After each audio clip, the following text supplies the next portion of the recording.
Assalamualaikum warahmatullahi wabarakatuh. Innal hamdalillah nahmaduhu wa nasta'inuhu wa nastaghfiruh wa na'udzu billahi min shururi anfusina wa sayyiati a'malina. May yahdihillahu fala mudhillalah wa may yudlil fala hadiyalah. Asyhadu an la ilaha illallah wahdahu la syarikalah wa asyhadu anna Muhammadan abduhu wa rasuluh.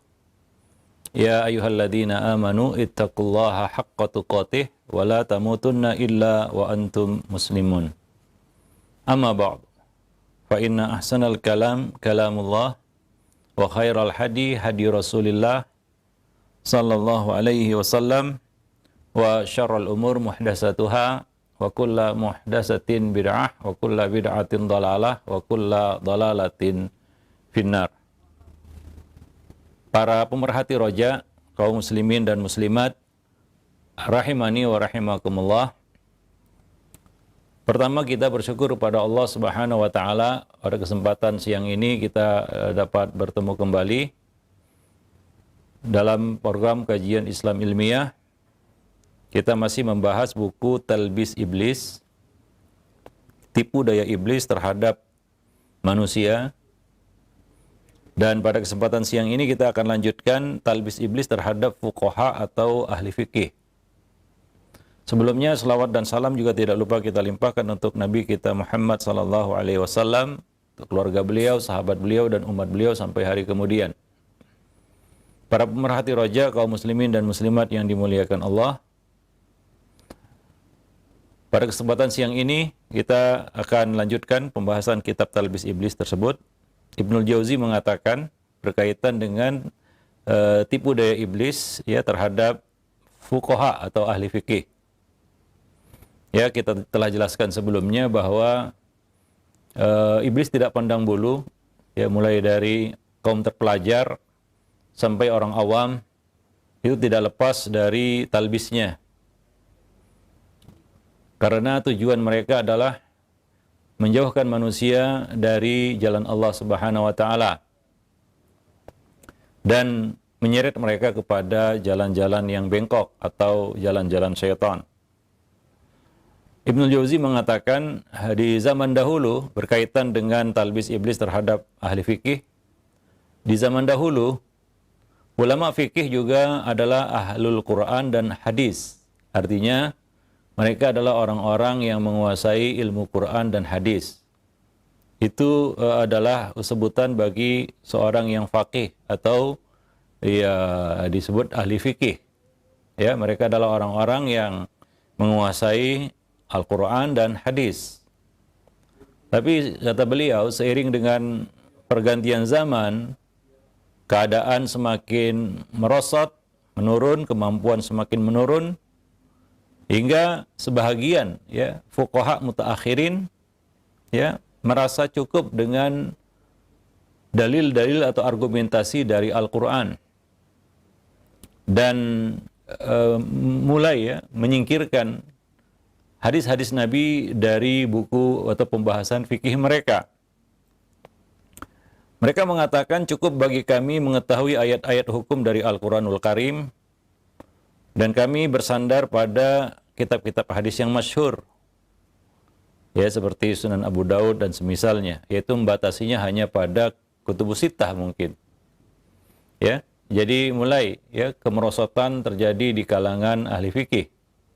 Ya, maka ya kita mengetahui dalam buku-buku usul ya, usul fikih, mereka membagi dalil-dalil syar'i menjadi 4 ya. Yaitu Al-Quran, Sunnah, kemudian Ijma' dan Qiyas. Dan mereka memaksudkan dari As-Sunnah adalah dalil-dalil fikih selain Quran. Jadi mereka mengkhususkan atau membatasi istilah Sunnah untuk dalil-dalil yang hanya diambil dari al-hadis. Maka dikatakan dalil sunnah. Sementara sunnah di dalam terminologi yang lain itu mencakup semua perkara dalil-dalil wahyain, baik itu Quran maupun hadis. Itu disebut sunnah. Nah, jadi mulai ya dipisahkan antara Quran dan hadis. Ya, sementara kita tahu bahwa kedudukan sunnah itu setara dengan hadis, dengan Al-Quran, dengan ayat Al-Quran. Ya, dalam sisi ataupun dari sisi kekuatan istidlalnya ataupun kekuatan dalilnya. Karena dua-duanya merupakan wahyu dari Allah Subhanahu wa taala. Ya. Walaupun kita tahu bahwa Al-Quran memiliki derajat yang tinggi karena dia dipastikan sebagai ya dalil yang mutawatir. Ya, baik lafal maupun periwayatannya. Ya. Adapun sunnah, ya tentunya di sana ada hadis yang ataupun riwayat yang dhaif, ya, atau riwayat yang lemah. Antara satu hadis dengan hadis yang lainnya memiliki perbedaan ya di dalam tingkat kesahihannya. Ya, adapun ayat-ayat Al-Qur'an semuanya sama. Ya. Nah, ini yang membedakan antara keduanya, tapi di dalam istidlal keduanya memiliki kekuatan yang sama. Karena Allah mengatakan man ata'a ar-rasul faqad ata'a Allah. Barang siapa yang menaati Rasul, maka dia sama seperti menaati Allah Subhanahu wa taala. Bahwa apa yang diharamkan Nabi sama seperti apa yang diharamkan di dalam Al-Qur'an. Nah, demikian. Nah, di samping itu, kata beliau, mereka pun mulai meremehkan perkara ini. Salah seorang dari mereka, yaitu dari ahli fikih ini, berhujjah, berdalil dengan ayat yang tidak diketahui maknanya, serta dengan hadis yang tidak diketahui sahih tidaknya. Bisa jadi dia bersandar kepada qiyas yang bertentangan dengan hadis sahih yang tidak dia ketahui. Karena sedikitnya usaha di dalam mengetahui dalil. Ya, padahal hakikat fikih tak lain menyimpulkan hukum dari Al-Quran dan As-Sunnah ataupun hadis. Nah, jika demikian, bagaimana mungkin ya seorang ahli fikih misalnya bisa menyimpulkan hukum dari sesuatu yang tidak dia ketahui? Ya, maka penggunaan qiyas pun dilakukan secara lebih meluas. Nah, ini kita bisa lihat dari para fuqaha dari kalangan ahlur ra'yi. Ya, yang ini berseberangan dengan fuqaha al-hadis. Ya, hingga di antara imam-imam ahli ra'yi ini ada yang hanya memiliki beberapa hadis saja atau menghafal beberapa hadis saja. Ya, dan buku hadisnya pun tidak lebih dari 100 atau 200 hadis. Nah, ini karena ya keterbatasan yang ada pada mereka. Sehingga penggunaan qiyas pun dilakukan lebih luas lagi ataupun lebih banyak lagi.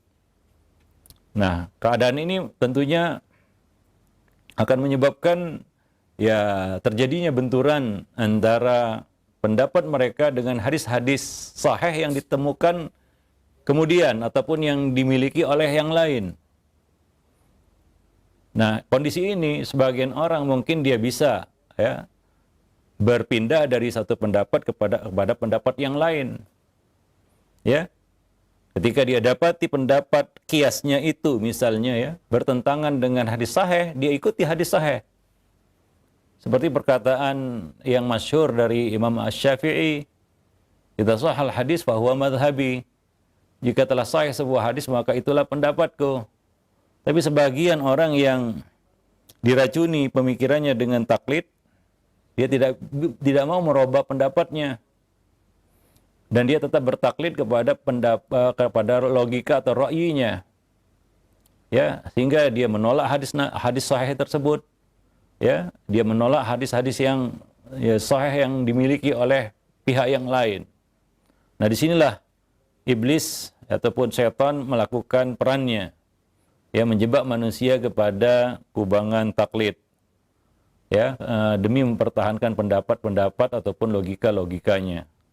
Nah, para pemerhati roja kaum muslimin dan muslimat yang dimuliakan Allah. Dan ini merupakan salah satu, ya kita katakan, penyimpangan yang besar juga yang diingatkan oleh para ulama terhadap bahaya taklid, ya, fanatik buta, ya, membabi buta mengikuti satu pendapat tanpa memiliki dasar dan alas dalil yang jelas, ya, sehingga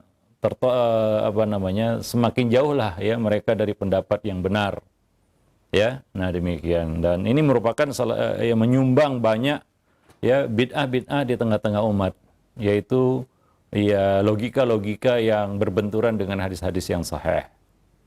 Nah, demikian. Ya, jadi salah satu, ya, perbuatan buruk dalam perkara ini adalah mengaitkan satu hukum dengan hadis yang tidak sahih atau tidak diketahui derajatnya. Tidak diketahui sahih atau tidaknya. Bahkan kadang-kadang hadis yang tidak ada asal usulnya.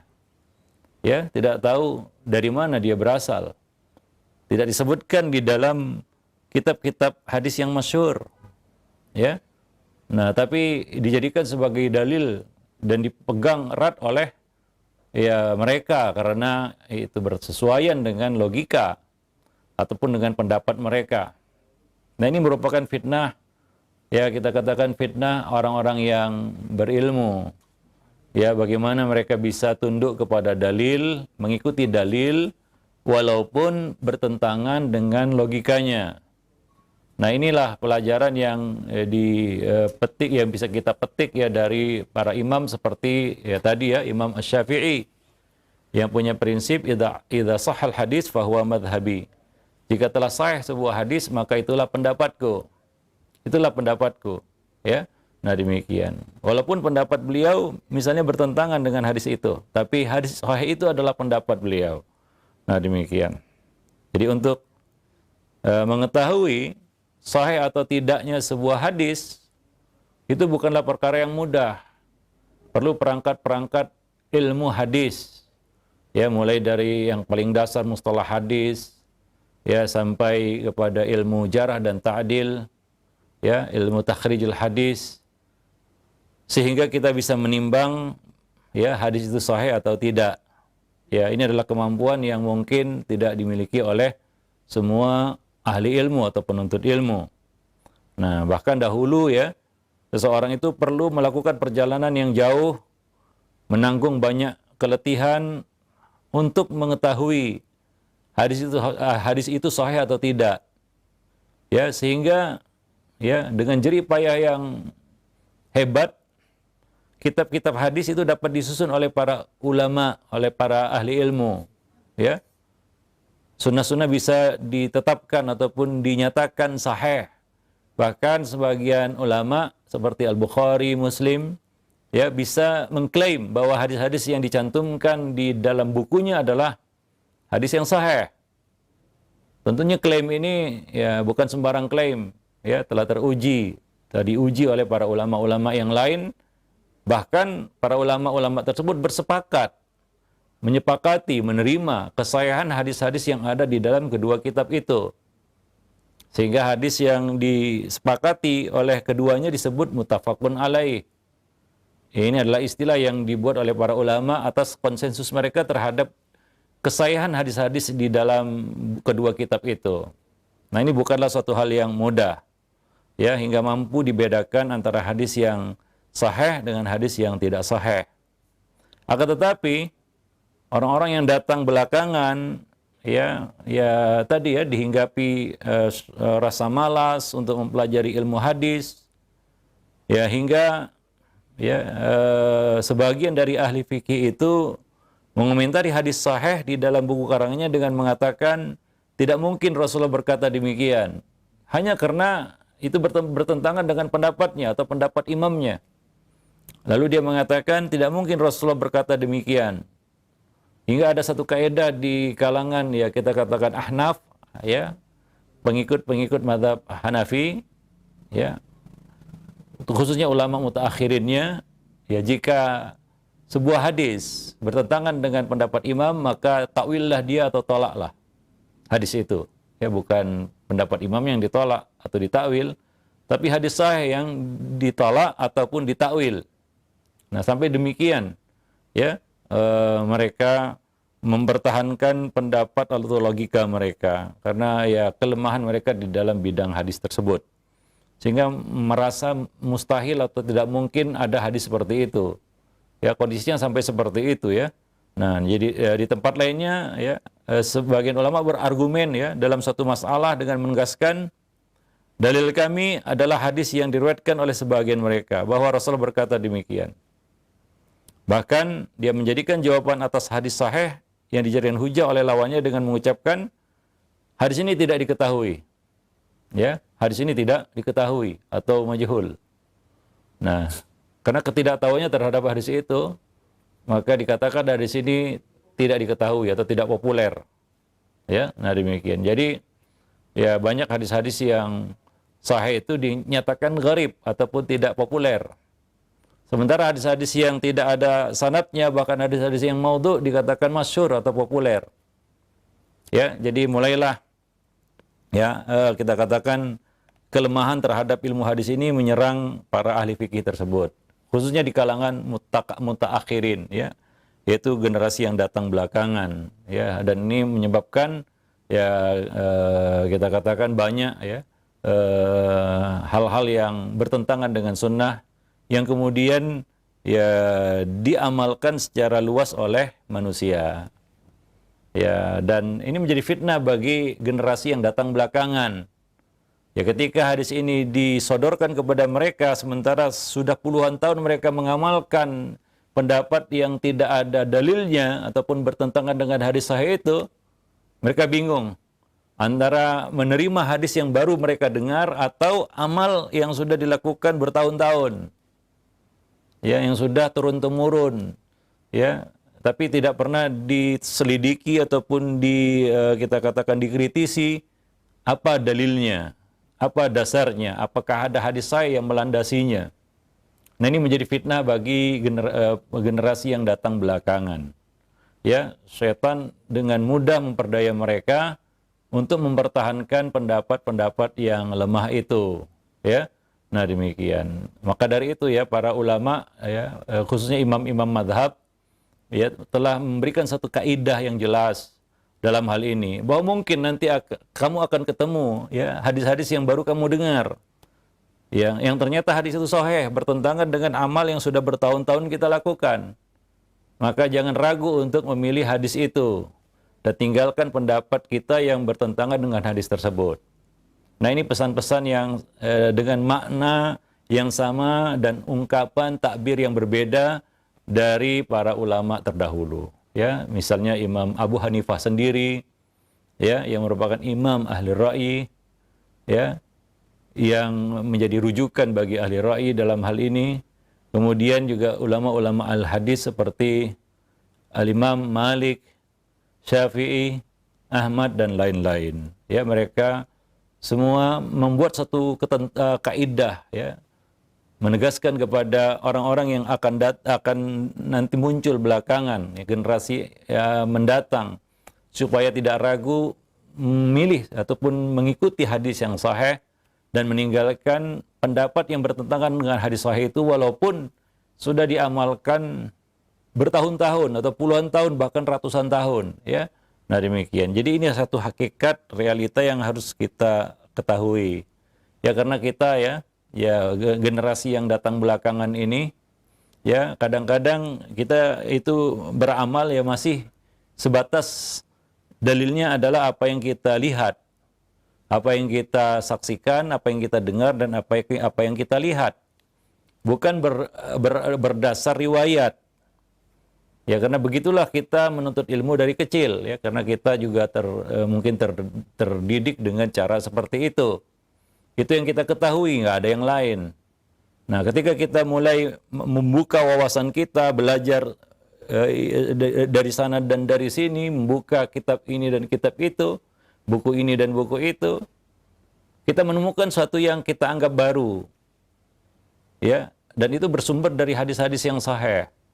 Nah, ini menjadi fitnah bagi kita kadang-kadang, berat untuk menerimanya.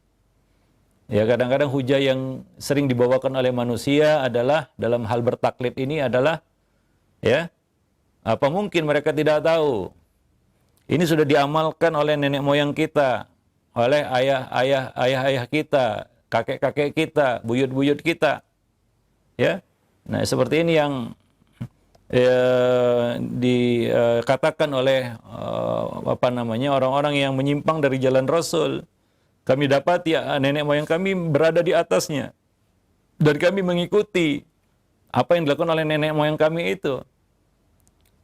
Ya, nah demikian. Itu hujah orang-orang yang lemah ilmu. Ya, nah dan terfitnah ya, dengan ya kita katakan logika ataupun pendapat ataupun tradisi yang sudah melekat dan dilakukan turun-temurun. Nah, itu yang terjadi di tengah-tengah manusia. Sehingga ini mempermudah iblis dan bala tentaranya, syaitan, untuk menjauhkan mereka ya dari pendapat yang sahih atau dari kita katakan kebenaran, ya. Wallahu a'lam bissawab. Taib. Nah, itu salah satu di antara ya talbis iblis kepada ataupun terhadap ahli fikih ataupun fuqaha atau orang-orang yang berkecimpung di dalam bidang fikih. Nah, jadi kita harus membuka diri kita untuk terus belajar dan menerima kebenaran dari manapun datangnya, ya. Karena ilmu harus ya dibungkus dengan niat yang ikhlas. Ya, ilmu harus dibungkus dengan niat yang ikhlas sehingga dia bisa bermanfaat bagi pemiliknya. Ya, bisa bermanfaat bagi pemiliknya. Tapi jika tidak ada keikhlasan di situ, ya mungkin hawa nafsu yang akan mendominasi ilmu. Ilmu akan disetir oleh hawa nafsu. Nah, ini adalah satu kondisi yang sangat berbahaya, ya. Karena seorang yang mengikuti suatu kesesatan atau kebatilan atas dasar sesuatu yang disangkanya ilmu, ini susah dia bergeming dari kebatilan itu. Susah dia akan beranjak dari kesesatan itu. Ya, wallahu a'lam bishawab. Baik. Dan di antara talbis iblis ya, selanjutnya di sini bentuk yang kedua disebutkan oleh Ibnul Jauzi terhadap fuqaha adalah menghasut mereka itu, para fuqaha itu, agar menjadikan keahlian berdebat sebagai tujuan menuntut ilmu. Ya. Kadang-kadang tafri'at di dalam kitab-kitab fikih itu memunculkan hal yang aneh-aneh. Ya. Satu ya kita katakan ihtimalat kemungkinan yang sengaja dimunculkan hanya untuk melahirkan sebuah perdebatan. Ya, kalau begini kondisinya bagaimana? Nah, kalau begini bagaimana? Ya, yang hingga kadang-kadang memunculkan suatu hal yang kita katakan tidak masuk akal. Dan itu ada di dalam buku-buku fikih. Dan kadang-kadang menyerempet kepada hal-hal yang tidak pantas untuk disebutkan. Yang ya istilahnya vulgar begitu untuk disebutkan. Tapi itu ada. Ya, di dalam buku-buku fikih. Hingga ada satu riwayat yang dinisbatkan ya kepada Imam Syafi'i, ini kisah yang terjadi pada Imam Asy-Syafi'i. Pada suatu ketika Imam Asy-Syafi'i sedang duduk bersama murid-muridnya di masjid. Beliau bersandar pada sebuah tiang. Ya, tiba-tiba datanglah seorang yang memakai sorban, penampilannya oke, ya kelihatannya meyakinkan, mendekat kepada Imam Syafi'i dan bertanya. Ya, melihat kedatangan ini, ya orang ini dengan penampilan seperti itu, Imam Asy-Syafi'i merapikan duduknya. Beliau bangkit dari sandaran dan melayani orang ini. Orang ini ingin bertanya, datang bertanya. Apa yang dia tanya? Wahai Imam, bagaimana? Kapankah seorang yang berpuasa itu berbuka? Maka Imam Syafi'i menjawab, ya kalau matahari sudah terbenam, maka telah berbukalah orang yang berpuasa. Ya. Lalu orang itu bertanya lagi, bagaimana kalau matahari tidak terbenam? Ya, nah ini tafri'at di dalam buku fikih ya kadang-kadang seperti itu, aneh-aneh kan begitu ya.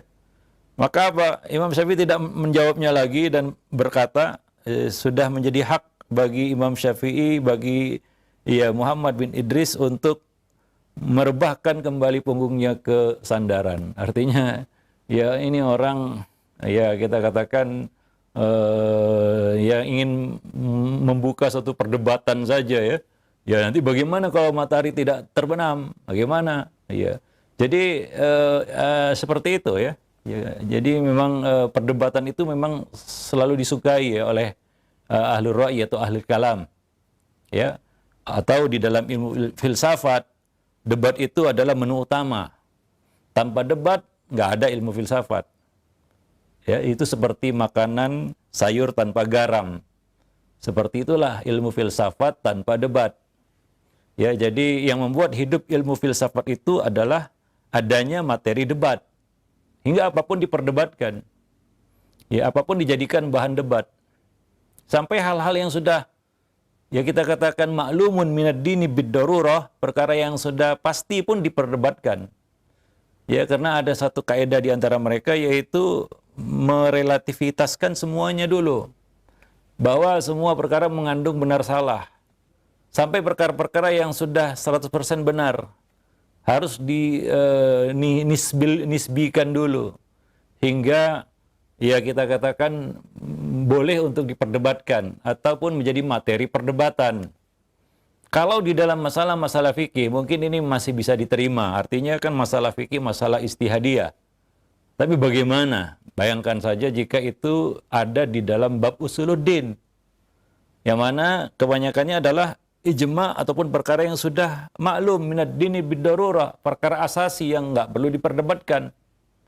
Nah, bayangkan jika ilmu ini masuk ke dalam ilmu-ilmu usuluddin.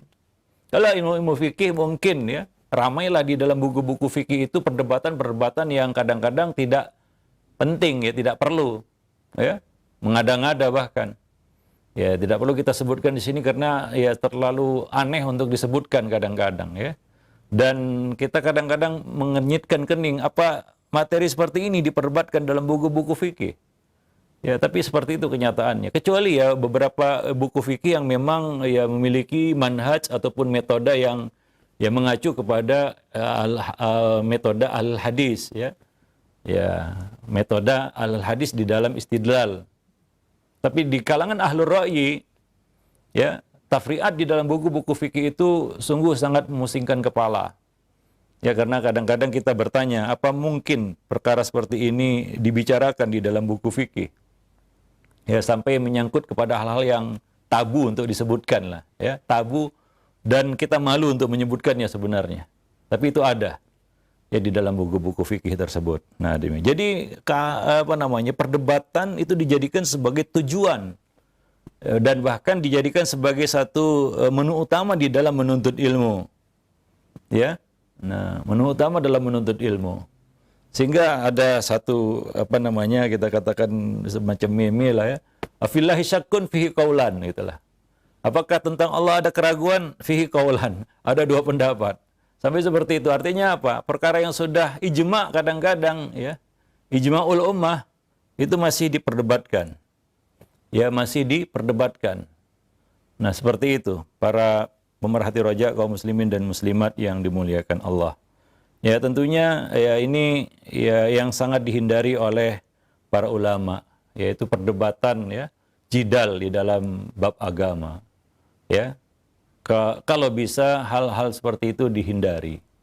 Ya, terutama di dalam bab agama Dalam urusan dunia kita berdebat, mungkin silakanlah Karena itu tidak berkonsekuensi apapun mungkin. Ya, hanya konsekuensinya terhadap masalah dunia kita. Tapi dalam urusan agama, dalam urusan din, ini dijadikan sebagai suatu kebiasaan. Nah, ini akan menjadi satu yang buruk bagi seorang penuntut ilmu. Maka para ulama dahulu mencela perdebatan ini. Bahkan di dalam hadis Nabi, Nabi menyarankan kita, menganjurkan kita untuk meninggalkan perdebatan. Walaupun kita berada di pihak yang benar. Ya, karena Al-Quran menyuruh kita fa in tanaza'tum fi syai'in, bukan untuk dijidalkan, tapi faruddu ilallahi war rasul, kembalikanlah kepada Allah dan Rasulnya. Ya. Nah, jadi tidak ada hawa nafsu untuk berdebat. Tapi kita mencari ya pendapat yang lebih mendekati ataupun lebih tepat kepada dalil. Itu kewajiban seorang penuntut ilmu.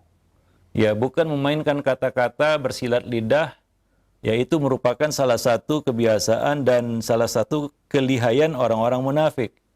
Ya, alimul lisan yang disebutkan Nabi di dalam hadis. Yaitu apa? Pintar berbicara, pintar berdebat maksudnya. Ya, pintar berdebat. Yang kadang-kadang kebanyakan perdebatan ini untuk kadang-kadang ya untuk menghindari satu yang benar ataupun yang sahih. Ya. Lalu bagaimana untuk menghindari untuk ngeles istilah sekarang dari pendapat yang sahih itu? Maka cara satu-satunya adalah dengan perdebatkannya. Diperdebatkan itu. Satu yang sahih itu atau yang benar itu.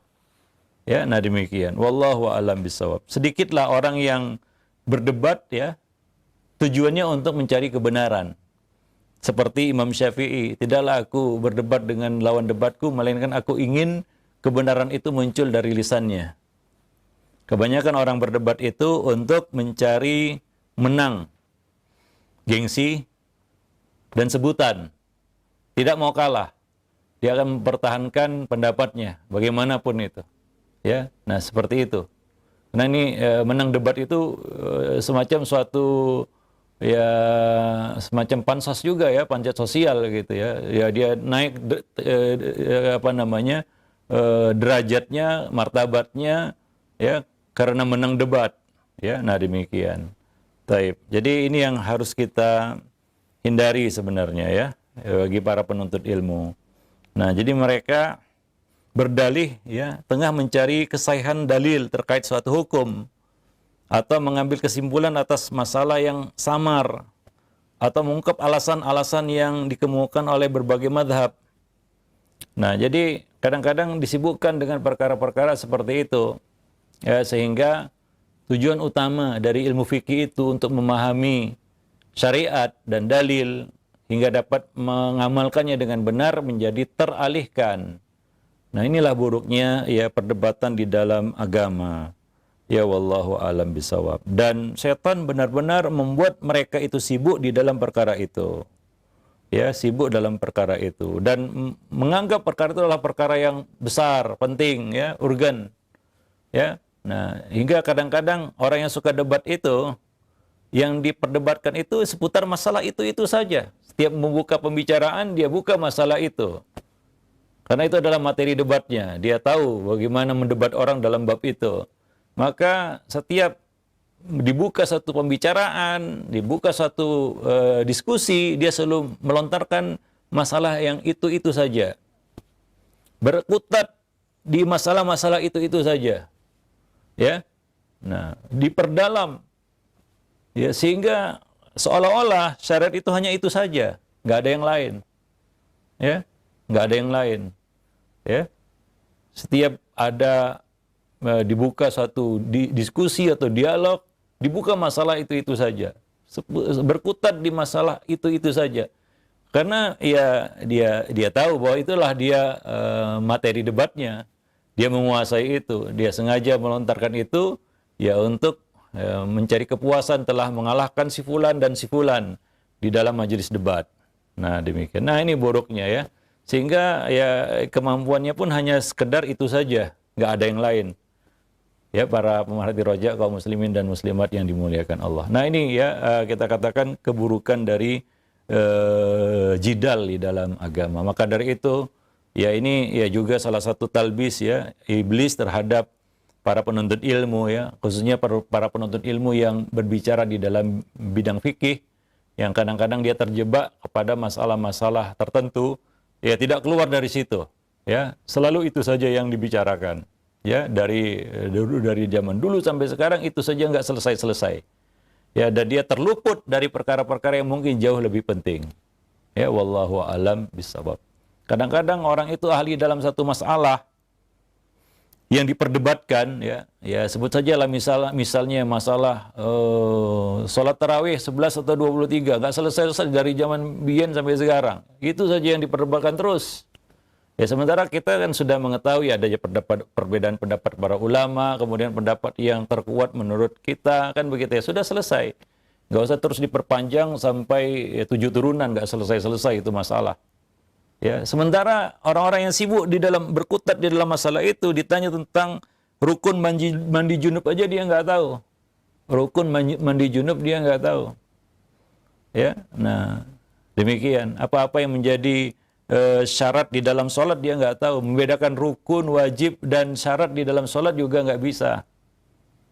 Tapi kalau udah membahas masalah tertentu, ya seperti laganya seperti sudah ulama besar begitu ya. Ya macam mengetahui ilmu fikih, ilmu hadis dan lain-lain sebagainya. Tapi dalam masalah itu saja. Nah, ini fitnah ya bagi para penuntut ilmu. Nah, demikian. Maka dari itu ya menuntut ilmu itu perlu bimbingan ya. Ini ilmu bukan perkara yang bisa didapat secara otodidak.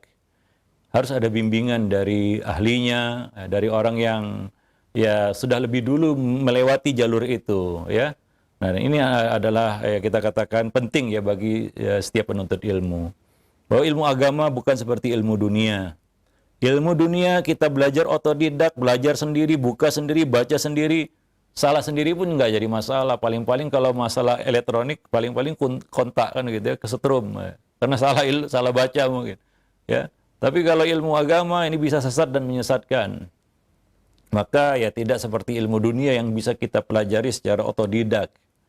Ini adalah ilmu yang mesti kita warisi dari pendahulu kita. Nah, demikian. Ya, harus ada yang membimbing kita ya di dalam menempuh jalur ya kita katakan ilmu ini ya, sehingga lebih terarah dan lebih ya kita katakan lebih tepat arahnya ya, tidak ngawur dan tidak serabutan istilahnya ya, kadang bahas ini kadang bahas itu. Ada yang itu kemarin ya baru belajar ilmu dasar mustalah hadis, bahkan baru muqaddimah, tiba-tiba besok sudah bicara jarh ta'dil. Nah, ini kan aneh ya. Nah, demikian juga orang yang bicara tentang fikih, baru kemarin ya belajar kitab fikih, atau mungkin bukan kitab fikih, kitab hadis yang mengumpulkan dalil-dalil fikih. Nah, besoknya dia sudah jadi mufti itu. Berfatwa ini, berfatwa itu, sudah mendebat ya si fulan dan si fulan. Nah, ini adalah ya kita katakan kesalahan ya di dalam manhaj atau metode menuntut ilmu. Ya, wallahu alam bisawab. Baik, mungkin sampai di sini dulu pertemuan kita pada kesempatan siang ini, mudah-mudahan bermanfaat. Aku qauli hadza astaghfirullah li wa lakum lisairil muslimin innahu huwal ghafurur rahim. Nah, jazakallahu khairan wa barakallahu fikum Ustaz atas penyampaian materi yang sangat bermanfaat di kesempatan ini berkaitan dengan talbis iblis terhadap ahli fikih. Nah, ikhwatul Islam wajazakumullah, saatnya kami membuka sesi tanya jawab. Silakan bagi Anda yang ingin bertanya secara langsung. Untuk pertanyaan pertama kita awali dari pesan singkat yang sudah masuk di kesempatan ini dari Jufri. Assalamualaikum warahmatullahi wabarakatuh Ustaz. Apakah setiap maksiat itu dapat dikategorikan tipu daya iblis, dan kapan dikatakan tipu daya syaitan Ustaz? Syukran. Ya, ada saham ya, kita jawab pertanyaan ini ya. Ada saham iblis di situ. Ya. Jadi orang itu berbuat dosa, ada beberapa unsur yang membuat dia jatuh dalam dosa itu. Yang pertama tentunya dari faktor internal ya. Dari dirinya sendiri, yaitu hawa nafsu. Manusia dibekali dengan hawa nafsu. Dan itu yang menjadi pagar neraka ya.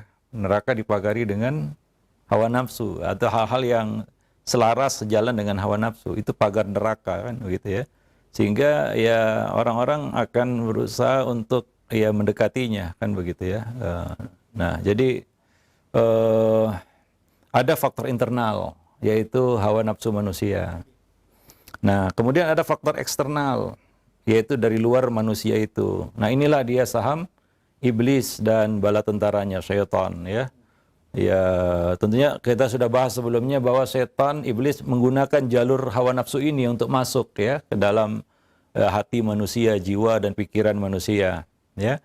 Nah, dari situ setan melancarkan aksinya ya, membuat bisikan-bisikan, ya, was-was, ya, alladzi yuwaswisu fi sudurin nas, ya. Kenapa ia menyerang hati? Ya, karena disitulah dia komandonya, ya. Nah, demikian. Ini faktor eksternal dari luar, ya. Jadi ada dua faktor itu, ya, yang membuat manusia itu jatuh ke dalam dosa dan maksiat. Faktor internal, ya, seperti adanya hawa nafsu, kejahilan yang dia lahir dengan membawa itu. Innal insana zaluman jahula, ya, punya sifat jahul, ya, punya sifat kejahilan, itu yang dia bawa dari lahir, ya, karena tidak ada yang datang ke dunia dengan ilmu, ya. Manusia itu harus mencarinya, dia harus menuntutnya, mengejarnya hingga dia bisa mengangkat kejahilannya. Ini faktor-faktor yang mendorong orang itu, ya, jatuh ke dalam perbuatan dosa dan maksiat, ya, kejahilan, hawa nafsu, ditambah lagi sifat lupa, lalai, lengah, ya. Ini lupa itu tingkatan tertinggi adalah ghaflah, ya, dia lengah, ya, selalu lupa, kan begitu, ya. Nah, selalu lupa atau selalu melupakan, ini faktor-faktor internal. Ya, faktor eksternal, ya, pertama ya dari musuh kita abadi, yaitu iblis, ya. Kemudian mungkin iblis meminjam lisan manusia untuk menyampaikan syubhatnya, bisikannya, ya. Ada orang yang jatuh dalam maksiat karena teman-temannya, ya. Ya, itu yang Allah sebutkan dalam surah Al-Furqan, ya. Ya, ternyata dia disesatkan oleh apa? Si fulan dan si fulan, walaqad adallani 'anil dzikri ba'da idja'ani, ya. Ketika dia menyesali, kenapa aku jadikan si fulan sebagai teman dekatku? Ya, dia telah menyesatkanku dari zikir, dari Quran dan Sunnah. Ini faktor eksternal. Ya, mereka juga mungkin direkrut oleh iblis jadi pasukannya, ya, untuk merusak sesama manusia. Ya, nah demikian. Karena itulah manusia jatuh ke dalam dosa, ya. Nah, demikian. Jadi itu faktor-faktor yang membuat, ya, kita, ya, manusia ini jatuh dalam dosa dan maksiat. Ada di sana saham iblis juga, ya. Nah, dan tentunya bala tentaranya itu para setan-setan, ya, dari kalangan jin maupun manusia. Wallahu a'lam bishawab. Jadi ya tugas kita, ya, menangani semua itu. Kejahilan harus ditangani, hawa nafsu harus dikendalikan, ya, mewaspadai musuh-musuh, baik itu dari kalangan yang tidak terlihat yaitu jin, ya. Nah, musuh kita iblis dan setan-setan, ya. Kemudian juga dari kalangan manusia sendiri, ya. Nah, demikian. Itu yang harus kita waspadai, ya, supaya kita tidak mudah, ya, jatuh dalam dosa dan maksiat. Wallahu a'lam bishawab. Nah, jazakallahu khairan wa barakallahu fikum Ustaz atas jawaban yang disampaikan. Semoga bermanfaat untuk penanya. Masih pertanyaan melalui pesan singkat kembali dari hamba Allah. Assalamualaikum warahmatullahi wabarakatuh Ustaz. Bagaimana dengan keluarga yang masih mengamalkan bid'ah seperti salawatan bid'ah, bahkan mengandung kesyirikan? Apakah kita lebih baik diam atau berdebat dengan keluarga tersebut? Mohon nasihat Ustaz. Syukran. Ya, kalau berdebat jangan, ya. Ya, hindari perdebatan. Karena itu kadang-kadang membuat hati berjauhan, menimbulkan permusuhan, kedengkian, ya. Hati menjadi keras, ya. Nah, boleh jadi itu akan berdampak balik kepada kita. Banyak orang yang suka berdebat, akhirnya dia mengikuti pendapat yang dipilih ataupun dijalani oleh lawannya.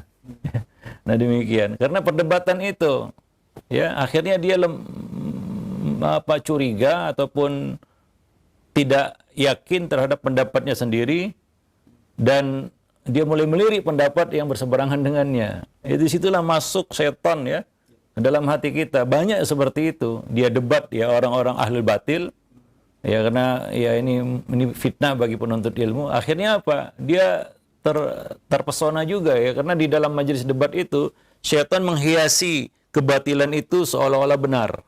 Itu di majelis debat. Ya, hati-hati dengan perdebatan.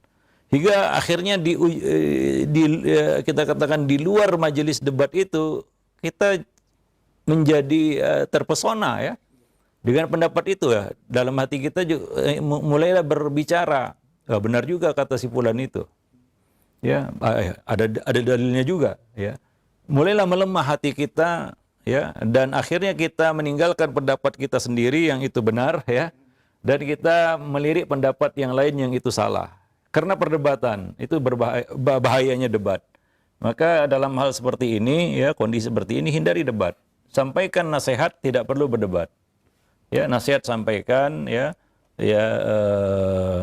tentunya dengan cara yang hikmah. Ud'u ila sabili rabbika bil hikmah wal mau'izatil hasanah. Ya, ajaklah manusia kepada agama Allah ini dengan apa? Dengan cara yang hikmah, ya, dan dengan pengajaran yang baik. Ya, nah demikian. Ajak dia kepada ilmu, ya,